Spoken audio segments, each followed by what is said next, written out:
Good morning, student. Welcome back to another video of Civics Chapter 1, the Indian Constitutions. In previous video, we will discuss why a country need a constitutions. Okay.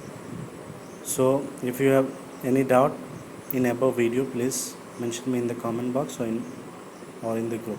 Okay. In this video, we will discuss about key features of Indian constitutions. The Indian constitution means key features.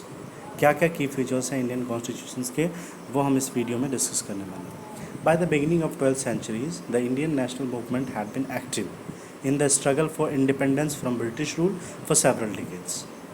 ये 20th centuries की शुरुआत में एक Indian national movement start active हुई जो इस चीज़ के लिए लड़ रही थी, स्ट्रगल कर रही थी. किस चीज़ के लिए? ब्रिटिश रूल से इंडिपेंडेंस के लिए कई दशकों से, for several decades. During a freedom struggle of the nationalists had developed a great deal of time to imagining and planning what a free India would be like. Under the British, they had been forced to obey rule that they had very little role in the making. The long experience and authoritarian rule under the colonial state convinced Indians that free India should be a democracy in which everyone should be treated equally and be allowed to participate in the government.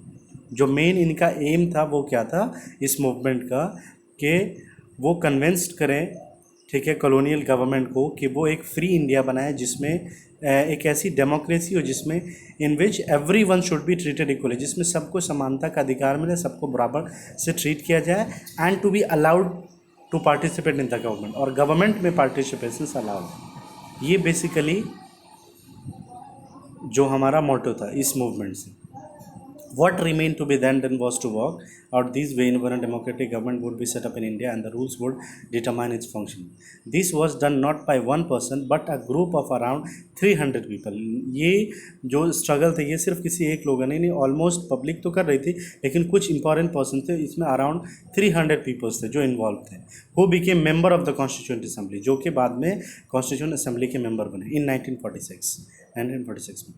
Who met periodically for the next 3 years and write Indian Constitution. और फिर किसको ये मिला ये चीज़ें जो अगले 3 साल में इंडियन कॉन्स्टिट्यूशन लिखने का, वो सारी चीज़ें देखें. These member of Constituent Assembly had a huge task before them. उनके पास बहुत सारे काम थे करने के लिए. The country was made up several different community who spoke different language. तो कंट्री ने बहुत सारे कम्युनिटीज़ बनाए जो कि अलग अलग भाषाएं बोलती थी. बिलोंग टू डिफरेंट रिलीजन, जो अलग अलग रीजन से बिलोंग करते थे, एंड हैड डिस्टिंक्ट कल्चर, उनके अलग अलग कल्चर्स थे. Also when the constitution was begin written, जब कॉन्स्टिट्यूशन लिखना स्टार्ट हुआ, India was going through considerable turmoil. ठीक है, the partition of the country into India and Pakistan was imminent. Some of the princely state remain undecided about their future. बहुत सारे ऐसे province से जो डिसाइड नहीं थे उसका फ्यूचर्स क्या होने वाला है.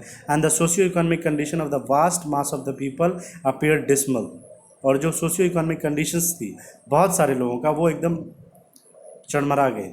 All of these issue played on the mind of the member of constitution. ये सारे इशूज़ जो है जो कॉन्स्टिट्यूशन असेंबली के मेंबर थे उनके दिमाग में चल रहा है कि उसके हिसाब से वो जो कॉन्स्टिट्यूशन है उसको डिज़ाइन करें. As they drafted the constitution, they rose to the occasion and gave this country to visionary document that reflect the respect for maintaining diversity while preserving national unity.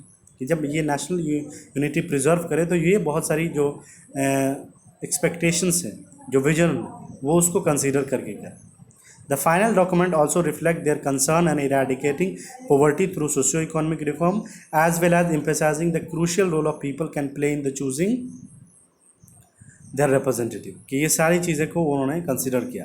अब आपको कुछ इम्पॉर्टेंट चीज़ ये है कि ये जो कॉन्स्टिट्यूएंट असेंबली बनाए गए, ठीक है, जो मेंबर ऑफ ड्राफ्टिंग कमेटी थे उसके चेयरमैन बनाए गए थे डॉक्टर भीमराव अम्बेडकर को. Baba Saheb doctor Bhimrao Ambedkar is known as the father of Indian constitution.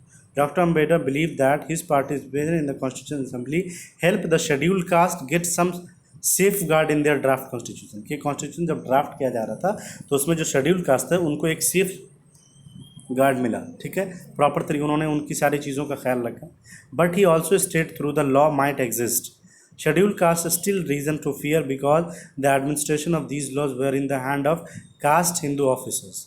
He therefore urged scheduled castes to join the government as well as the civil service.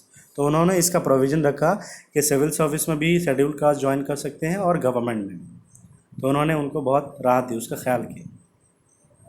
उसके बाद लिस्टेड बिलो अ की feature of Indian constitution while reading case this keep in mind above mentioned concern of diversity, unity, socio-economic reform and representation.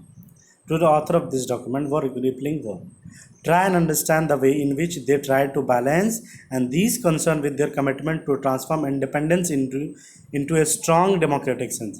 ये क्या क्या चीज़ें जो है democratic society को एक स्ट्रांग बनाती है, उनके लिए क्या क्या चीज़ें कंसीडर करना पड़ता है, जैसे कि जो डाइवर्सिटी है, जो यूनिटी है, जो सोशियो इकोनॉमिक रिफॉर्म्स है, वो सारी चीज़ों को कंसीडर किया। ऊपर जैसे हमने देखा कि उन्होंने क्या किया कि एक ह्यूज टास्क था जिनके ऊपर कंसीडर करना अलग अलग कम्युनिटीज़ के लोगों को, भाषाओं बोलने वालों को, चाहे अलग अलग रिलीजन्स के हो या अलग अलग कल्चर्स के हो, सबको कंसीडर करके और फिर उन्होंने कॉन्स्टिट्यूशंस लिखना स्टार्ट किया था। उसमें कुछ टर्म है federalism, partially form of government, ये सारे टॉपिक जो हैं हम नेक्स्ट वीडियो में डिस्कस करेंगे। Okay, I hope you understand what is the key feature of Indian constitution. ठीक है, I hope you like it. If you have any doubt, message me in the comment box. Okay. Have a nice day. Goodbye.